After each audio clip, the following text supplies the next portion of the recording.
Azerbaijan, ang unang bansang Muslim na nagbigay sa mga kababaihan ng karapatang bumoto at mahalal. Ito ay dating bansa ng Soviet Union at kilala rin ang bansang ito bilang Land of Fire, isang paraiso para sa natural na gas at langis. At ito ay isang lugar kung saan mapapaibig ka, hindi lang sa magaganda nilang kababaihan, at di na rin sa masarap na pagkain, at mamangha ka sa malilinis nilang kalye. Hindi natin masyadong kilala ang bansang ito, pero may tinatayang 1,300 hanggang 3,000 Filipino ang nagtatrabaho dito. Ang mga mamamayang Pilipino ay dapat magkaroon ng visa upang makapaglakbay sa Azerbaijan. Maaaring mag-apply para sa isang e-visa, isang convenient at mahusay na paraan upang makuha ang kinakailangang travel authorization nang hindi bumibisita sa isang embahada o konsulado. Ang kabisera ng bansa ay ang Baku. Mukha silang mababait pero bakulaw kung magalit, lalo na kung mahuli ka nilang nagkakalat ng basura sa kahit na saang lansangan. At higit sa lahat, huwag kalimutang mag-like at mag-subscribe. Malaking bagay ito sa aming mga content creator. Ang Azerbaijan ay matatagpuan sa isang rehiyon na kilala ngayon bilang Caucasus. Ito ay nasa silangan ng Armenia, hilaga ng Iran at timog ng Georgia at Russia. Ang populasyon ng bansa ay tinatayang nasa mahigit 10 million lamang, pero 30 million mamamayan ng Azerbaijani ang sinasabing nakatira sa Iran, lampas sa mga border ng Azerbaijan. Sa madaling salita, 1/3 ng populasyon ng Iran ay kapareho ng pinagmulan ng mga tao ng Azerbaijan. Ang pinakapopular na tanyag na lungsod sa Azerbaijan ay ang mismong kabisera niya na Baku, na may higit sa 2.5 milyong taong naninirahan. Ang lungsod ay napakasigla at puno ng mga tao. Ang pinakamadaling paraan upang maglakbay sa bansang ito ay by air. Ito ay dahil ang gobyerno ng Azerbaijani ay sinara ang halos lahat ng land borders sa mga karatig bansa.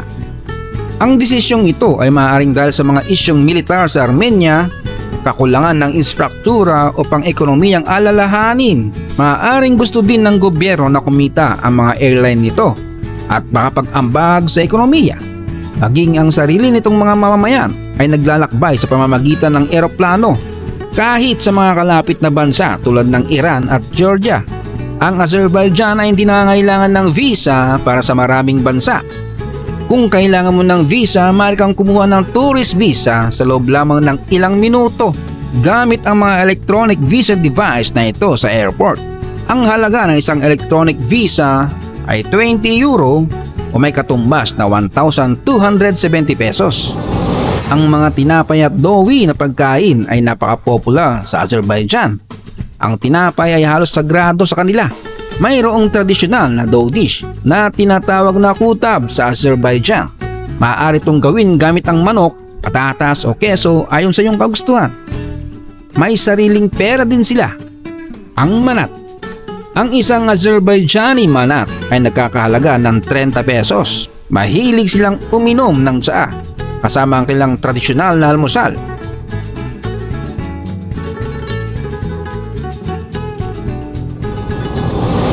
Ito ang Nizami Street, kung saan nagsasama-sama ang mga tao. Maraming mga sikat na brand ang may mga tindahan sa kaling ito. Makakakita ka ng maraming tindahan ng damit, restaurant at mga exchange point. Ang mga batong ginamit para sa mga lansangan, simento at sa paligid, pinaparamdam sa iyo ng mga gusali na ikaw ay nasa isang bansang Europe. Ipinapakita ng mga kalye ang Baku Center bilang mayaman at detalyado hanggat maaari. Napakalinis ng mga kalye. Ang pamahalaan ng Azerbaijan at ang mga otoridad ng Baku ay pinangangalagaan mabuti ang kanilang lungsod. Hindi ka makakita ng lusak ng basura sa sentro ng lungsod ng Baku kahit sa liblib na lugar.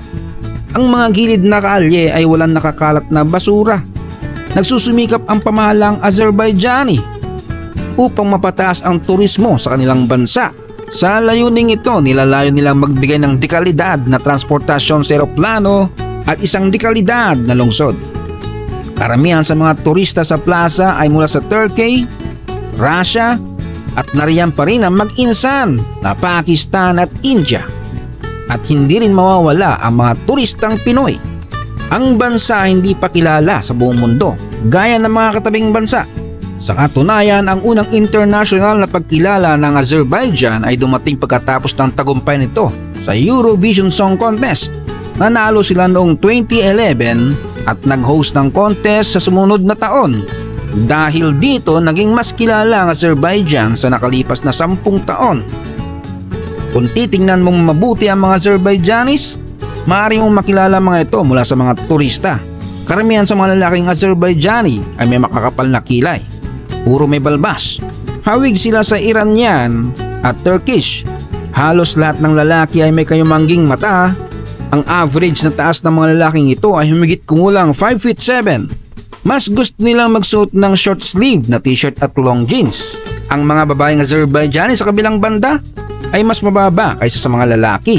Sa karaniwan, ang mga babae ay nasa pagitan ng 5 feet at 5 feet 4 ang taas. May maitim na buhok. Kung makakakita ka na isang Azerbaijani na may asul na mga mata, malamang na meron silang ilang etnikong koneksyon sa mga Russian. Katulad nito, ang mga babaeng Azerbaijani ay may pagkamorena. Ang ilan naman ay medyo tisay.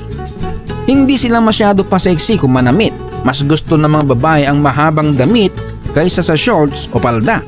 Isa pang kawili-wiling bagay tungkol sa mga babae sa Baku ay ang ilan ay naglalakad ng holding hand. Isa pang obserbasyon tungkol sa mga tao doon ay parang seryoso lagi sa buhay. Nakangiti pero parang walang energy. Mukha silang mature at kalmado. Parang hindi sila masyadong kontento sa buhay nila. Sensitibo sila sa mga isyu sa kapaligiran at hindi papayag na marumi ang kailang lungsod, kaya huwag basta magtatapon ng basura kung saan-saan dahil babatkusing kanila. Bihira ka makakakita ng naninigarilyo habang naglalakad. Itinuturing nilang walang galang at bastos na hayaang mahulog ang abo ng sigarilyo sa lupa.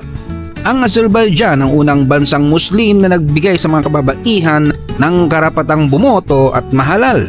Ang mga kababaihan ay pinahalagaan at itinatangi sa bansa. Sa lipunang Azerbaijani, ang mga babae ay hindi kailanman nasa ilalim ng pagtangkilik ng mga lalaki bilang mga individual. Ang mga kababaihan ay gumaganap ng aktibong papel sa lipunan. Isang halimbawa dito ay ang kailang vice presidente ay isang babae. Bukod pa rito, ang Azerbaijan ay isang sekular na bansa.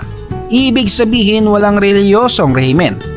Bihira ka makakita ng lokal na babae na nakasuot ng turban sa Azerbaijan, maliban na lang sa mga turistang Arabo. Walang sinuman sa Baku ang nagsusuot ng turban at halos lahat ng babaeng Azerbaijani ay walang takip ang buhok. Sa makatuwid, ang pundasyon ng bansa ay hindi nakabatay sa mga pagpapahalagang pangrelihiyon. Ito ang dahilan kung bakit hindi ka makakatagpo ng maraming reliyoso o reliyosong istruktura habang naglalakbay sa Baku. Sa kabila ng pagkakaroon ng populasyon na 2.5 million, mayroon lamang humigit kumulang 20 moske sa kabiserang lungsod. Ang mga Azerbaijani ay sekular sa lipunan at open-minded. Ang kanilang constitution ay walang binanggit na opisyal na reliyon. Meron din Kristiyano sa bansa dahil sa impluwensya ng Russia. Ang kanilang katutubong wikang Azerbaijani ay may malambing na tunog, tulad nitong napakagandang Azerbaijani influencer.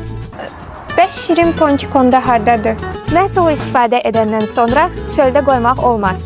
Bunu zibil yeşiyini tapıb tulayırıq. Kağız, salfet, sigaret kötüyləri və digər tullantıları yerə atmaq olmaz. Yanınızda zibil qutusu yoxdursa, tullantıları cibinizə və ya çantanıza qoyursunuz və zibil qutusu qarşınıza çıxan kimi tulayırsınız. Ang sinasalitang wika ng Azerbaijani ay may maraming pagkatulad sa Turkish. Sa makatuwid, ang mga tao ng Turkey at Azerbaijan ay nagkakaintindihan kahit papano sa bawat isa. Nagbibigay pa nga ang Turkey ng direktang tulong militar sa Azerbaijan sa panahon ng mga digmaan sa Armenia. Ang Azerbaijan naman sa kabilang banda ay madalas din nagbibigay ng tulong sa pabahay sa Turkey. Sa panahon ng malalaking kalamidad tulad ng lindol, ang isa pang wika na madaling maunawaan at masasalita ng mga Azerbaijani ay ang Russian. So yun, ibahagi ang iyong mga saloobin sa mga komento kung nagustuhan mo ang ganitong content. At huwag kalimutang mag-like at mag-subscribe kay Tito Jones TV. Hanggang sa muli.